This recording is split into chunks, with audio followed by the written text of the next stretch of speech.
Engineering படித்த மாணவங்களுக்கு ஒரு அரிய வாய்ப்பு ஒன்று நம்மளுடைய ரயில்வேவால் வழங்கப்பட்டிருக்கு. அது என்னன்னு பார்த்தீங்கன்னா, ரயில்வேவுடைய அசிஸ்டன்ட் லோகோ பைலட் அப்படின்னு சொல்லப்படக்கூடிய அந்த நோட்டிஃபிகேஷன் தான். கிட்டத்தட்ட 10,000 வேகன்சிஸ் இருக்கக்கூடிய இந்த எக்ஸாமுக்கு நீங்கள் இப்போ அப்ளை பண்ணலாம். நோட்டிஃபிகேஷன் வந்து பார்த்தீங்கன்னா அஃபிஷியல் வெப்சைட்டில் ஓப்பன் ஆயிருக்கு.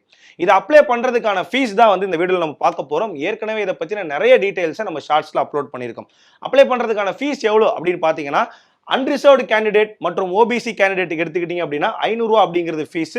மீதி இருக்கக்கூடிய எஸ்சி எஸ்டி கேண்டிடேட் அண்ட் அதே மாதிரி விமன்ஸுக்கு வந்து பார்த்தீங்க அப்படின்னா உங்களுக்கு 250 அப்படிங்கிறது ஃபீஸ் கொஞ்சம் அதிகமாக இருக்கிற மாதிரி தெரியும். ஆனால் என்னன்னு பார்த்தீங்கன்னா சிபிடி 1 அதாவது ஃபர்ஸ்ட் ஸ்டேஜ் எழுதி முடிச்சதுக்கு அப்புறம் இந்த ஃபீஸில் ரூ. 500 ரீஃபண்ட் பண்ணிடுவாங்க. அதே மாதிரி 250ல் 150 ரூபீஸ் ரீஃபண்ட் பண்ணிடுவாங்க. இது வெறும் ரூ. 100 மட்டும்தான் ஃபீஸ். ஸோ அதனால் எல்லாருமே அப்ளை பண்ணி எழுத பாருங்க. இந்த ஆப்பர்ச்சுனிட்டியை கண்டிப்பாக மிஸ் பண்ணிடாதீங்க. அதே மாதிரி நம்மளுடைய வெரண்டா ரேஸ் இன்ஸ்டியூட்டில் அக்ராஸ் தமிழ்நாடு ரயில்வேவோட ஏஎல்பிக்கான வகுப்புகள் போயிட்டு இருக்கு. ஸோ இதை பற்றின டீட்டெயில்ஸ் தெரிஞ்சுக்க ஸ்க்ரீனில் இருக்கக்கூடிய நம்பரை கான்டாக்ட் பண்ணுங்க. இந்த மாதிரி யூஸ்ஃபுல் வீடியோஸ்க்கு நம்ம சேனலை உடனே சப்ஸ்கிரைப் பண்ணி ஃபாலோ பண்ணிக்கோங்க. தேங்க்யூ.